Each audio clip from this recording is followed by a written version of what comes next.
So book buddies, Jammu and Kashmir is an area of land in the north eastern part of Pakistan, जिसका कुछ हिस्सा पाकिस्तान के पास है जिसको हम आज़ाद कश्मीर कहते हैं एंड इंडियंस POK कहते हैं, यानी कि पाकिस्तान ऑक्युपाइड कश्मीर, और कुछ हिस्सा जो है वो इंडियंस के कंट्रोल में जिसको हम लोग डिस्प्यूटेड टेरिटरी कहते हैं। कश्मीर एक बड़ी यूनिक जगह है क्योंकि it's the most militarized zone in the world.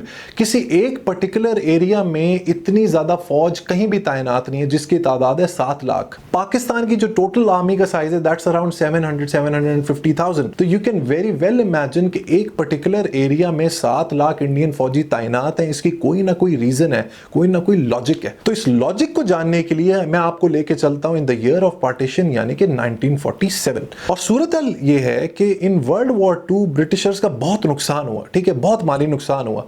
तो उन्होंने ये सोचा कि भाई ये जो सब कॉन्टिनेंट है यहां पे हमारा अब गुजारा नहीं है, यहां से बोरिया बिस्तरा बांधो और वापस पहुंचो। लेकिन यहां से निकलने से पहले हमें पावर ट्रांसफर करनी पड़ेगी टू पाकिस्तान एंड इंडिया। अब बात यह आई कि ये जो पावर ट्रांसफर होगी किस फॉर्मूले के तहत होगी। अब फॉर्मूला ये डिसाइड हुआ कि जो भी मुस्लिम मेजॉरिटी एरियाज हैं सब कॉन्टिनेंट में वो पाकिस्तान के पास चले जाएंगे, जहां पे हिंदू मेजॉरिटी होगी वो इंडिया के पास चला जाएगा। और जो प्रिंसली स्टेट्स होंगी which composed around 35 to 40% of the British subcontinent, उनके पास चॉइस होगी, या तो वो पाकिस्तान के पास चले जाएं, या फिर इंडिया के पास चले जाएं, या फिर इंडिपेंडेंट।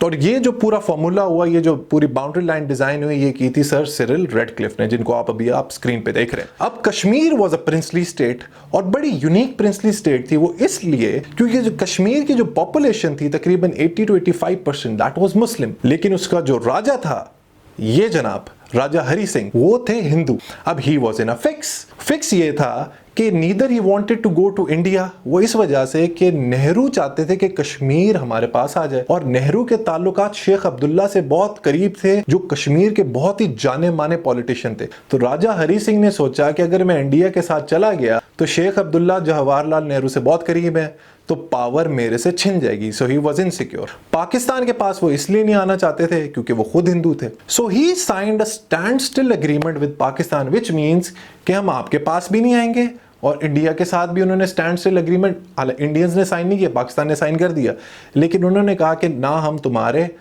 तुम्हारे हम लोग इंडिपेंडेंट ही सही हैं। अब हुआ ये कि अक्टूबर 1947 में कुछ ट्राइबल्स, कुछ पश्तून्स पाकिस्तान एरिया जो अब खैबर पख्तूनख्वा है NWFP से, उन्होंने हमला कर दिया कश्मीर पे, और कश्मीर के जो राजा हरि सिंह की फौज थी उसको जो है काफी प्रेशराइज किया। अब इस प्रेशर में राजा हरि सिंह साहब ने लिखा नेहरू को और लॉर्ड माउंटबेटन को, जो उस वक्त इंडिया के गवर्नर जनरल थे, कि भाई मुझे बचाओ आके। उन्होंने कहा बिल्कुल बचाएंगे, लेकिन एक कंडीशन है। कंडीशन ये है कि अगर आप इंडिया में शामिल होने को राजी हैं तो हम आपको बचाते हैं। अब Raja Hari Singh was under pressure, उन्होंने कहा okay I will accede to India. Accede to India का मतलब मैं अपने आप को इंडिया में शामिल कर लूंगा, मीन स्टेट ऑफ कश्मीर को मैं इंडिया में शामिल कर लूंगा, आप अपनी फोर्सेस को भिजवाएं। जब उन्होंने ये एग्रीमेंट किया तो इंडियंस ने अपनी फौज भेजी, और वहां से जो लड़ाई शुरू हुई है, आज 70-72 साल हो गए हैं, वो लड़ाई जारी है। तो पाकिस्तान की और इंडिया की जो पहली वॉर हुई थी 1947 कंटिन्यू टिल 48, वो कश्मीर कॉन्फ्लिक्ट के ऊपर ही हुई थी। इसके बाद हम लोग 1965 में भी कश्मीर के ऊपर लड़े, और 1999 जो कारगिल वॉर हुई वो भी कश्मीर के मुद्दे पे हुई। दोस्तों, जब ये एक सेशन डिसाइड हुआ, मींस जब कश्मीर ने ये तय कर लिया कि वो इंडिया में मर्ज होंगे, तो उस वक्त जो इंडिया के लीडर थे जवाहरलाल नेहरू, उन्होंने कमिटमेंट दी। कमिटमेंट ये दी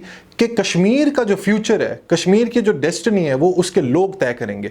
और कैसे तय करेंगे? थ्रू प्लेबिसाइट एंड रेफरेंडम, जिसको हम उर्दू में कहते हैं हक खुद इरादियत। तो उसका मकसद ये था कि अगर कश्मीर चाहता है कि वो इंडिपेंडेंट रहे तो इंडिपेंडेंट रहेगा, कश्मीरीज चाहते हैं कि वो पाकिस्तान के साथ तो पाकिस्तान के साथ, और अगर वो चाहते हैं कि हम इंडिया के साथ शामिल हो तो इंडिया के साथ। बाद में यूनाइटेड नेशन ने भी ये रेजोल्यूशन पास की 1948 कि plebiscite should be arranged, referendum should be arranged in Kashmir, और Kashmiris should given the liberty कि वो डिसाइड करें कि भी उन्होंने क्या करना है। आज 72 साल हो गए हैं, आज तक वो ना प्लेबिसाइट हुआ, ना वो रेफरेंडम हुआ, और ना हमारी और इंडियंस की लड़ाई खत्म हुई। अब जो रीसेंट हल्ला बलू हुआ है, जो रीसेंट ये अपरोर हुई है कश्मीर में, ये हुई है नरेंद्र मोदी और अमित शाह के फैसले के ऊपर। वो फैसले क्या थे? कॉन्स्टिट्यूशन में, इंडियन कॉन्स्टिट्यूशन में, इंडियन आईन में 2 शिक थी जिनको कहते हैं 370, आर्टिकल 370 एंड 35A।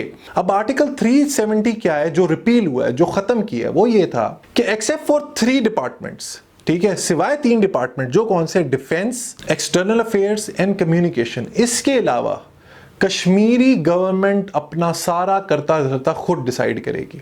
35 ये बड़ा इंटरेस्टिंग है। 35 ये कहता है कि कश्मीरी गवर्नमेंट डिसाइड करेगी कि कश्मीर के परमानेंट रेजिडेंट्स कौन है, और जो कोई भी परमानेंट रेजिडेंट नहीं है वो ना वहां पे प्रॉपर्टी ले सकता है, ना वहां पे एजुकेशन हासिल कर सकता है, और ना वहां पे कोई नौकरी हासिल कर सकता है। ठीक है, अब ये दोनों जो आर्टिकल्स हैं ये रिपील हो गए, ये इंडियन कॉन्स्टिट्यूशन से खत्म हो गए। अब जब खत्म हो गए तो हुआ क्या कि हिंदूज ऑफ कोर्स जो which are in majority in India, they have the right to go to Kashmir, buy properties, get employment and eventually increase their number in the Kashmir valley जहां पे मुस्लिम्स आर इन मेजॉरिटी। तो कश्मीरियों को लगा कि ये उनके हक के ऊपर डाका है, जिसकी बात वो कर्फ्यू भी लगे और कश्मीरियों ने रिवोल्ट भी किया, प्रोटेस्ट भी किया। इन पाकिस्तान में भी इसकी शदीद मजम्मत की जा रही है। ये है जी situation after article 370 and 35A। अब मसला ये है कि मैं बहुत सी आवाजें सुन रहा हूं, मेरी बात ये जो मैं करने जा रहा हूं ये कुछ लोगों को बहुत बुरी लगी, वो ये कि मैं Pakistan is revolting which is very good, Kashmir is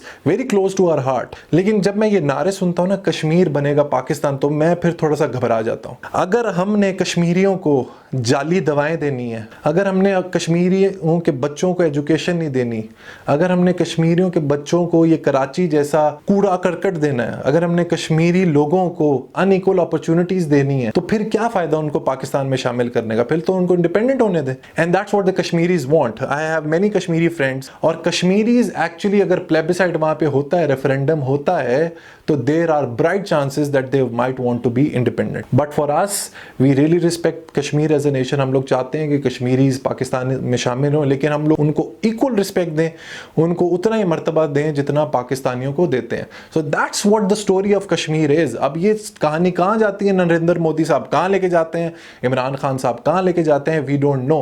I think Pakistan should fight a very strong diplomatic war on this and let the world know कि what's going wrong in Kashmir. तो मेरा मकसद ये था कि आप लोगों को कश्मीर की हिस्ट्री के बारे में आगाह करूं। Now you know what's happening over there. बड़े ही शॉर्ट अंदाज में मैंने बताया ताकि आप लोग समझ सके, मैंने ज्यादा कॉम्प्लेक्सिटीज इन्वॉल्व नहीं की। आई होप आपको समझ आ गया होगा। अगर नहीं समझ आया तो do let me know in the comment section ताकि मैं इसको मजीद डिटेल में बता सकूं। Till then don't forget to subscribe to my YouTube channel for regular video updates.